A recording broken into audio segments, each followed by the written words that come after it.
Hey guys, what do we have here? Well, it's a Kershaw. And so when I got this bike, this knife, I knew what I ordered. I ordered a GADSDEN. And here's your model number. And just to get it in the Kershaw knife, having come from the modern knife world, was really strange to me. Because it's a mini trapper. And take a look at this one. It's gorgeous.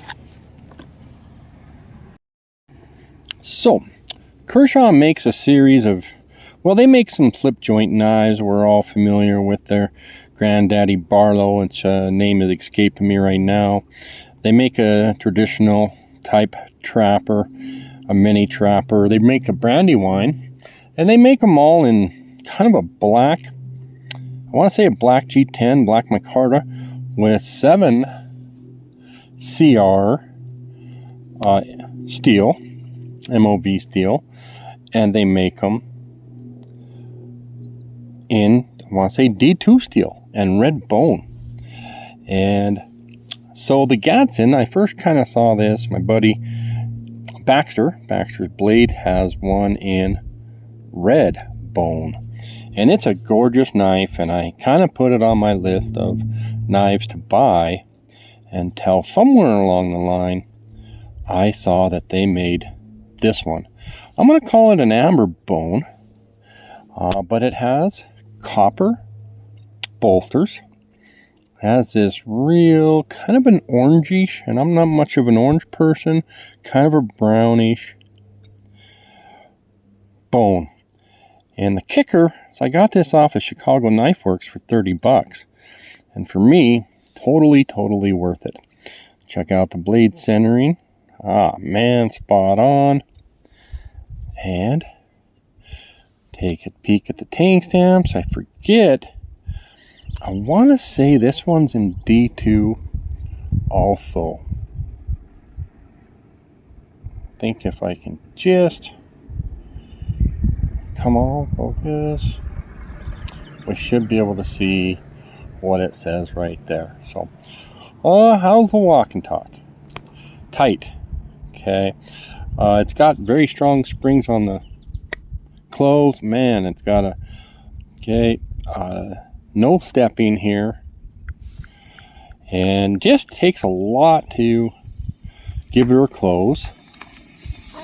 Hello. And we can close it. So it's yeah, pretty strong. Maybe about a 7.5. What do we got on this one? Ooh, a little bit, 6.5.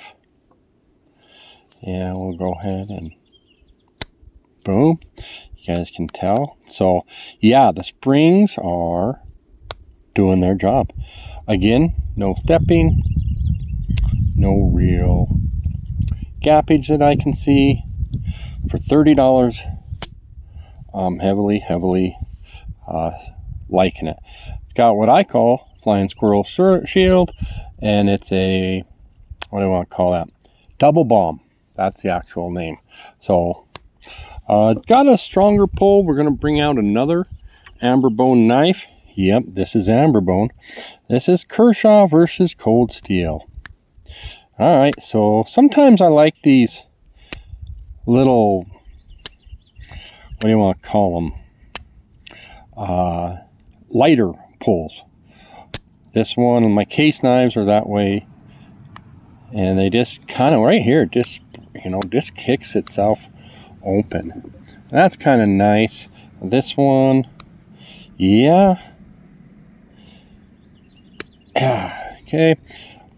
But we'll just compare the blades on these. We're going to have 8 CR, 13 MOV on the cold steel. And let me just double check, not wearing my glasses. I'm almost sure that that's a D2 blade on the Kershaw. I can tell you, best of my knowledge, cold steel was built in the Rough Rider factory. And I don't know about this one. Very strong. Okay, walk and talk. Very kind of similar. But this Kershaw is going to have a bigger, definitely got a bigger spey blade. Now when you consider the overall size, we should be at a 3.5 inch on the frame. We got a bigger blade.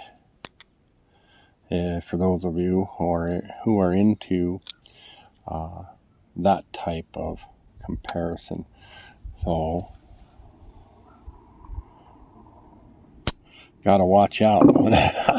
On my case, American Workman with the Warncliffe, I once took off a little tip of my finger closing it single-handedly. So I wanted to take a look at these blades again, seeing how the spey blade was bigger.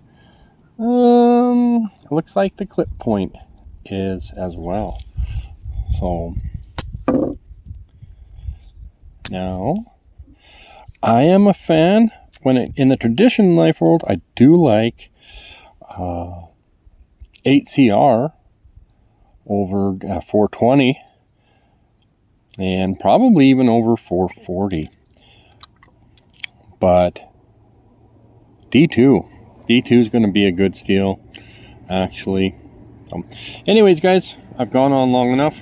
Thanks for joining the miner.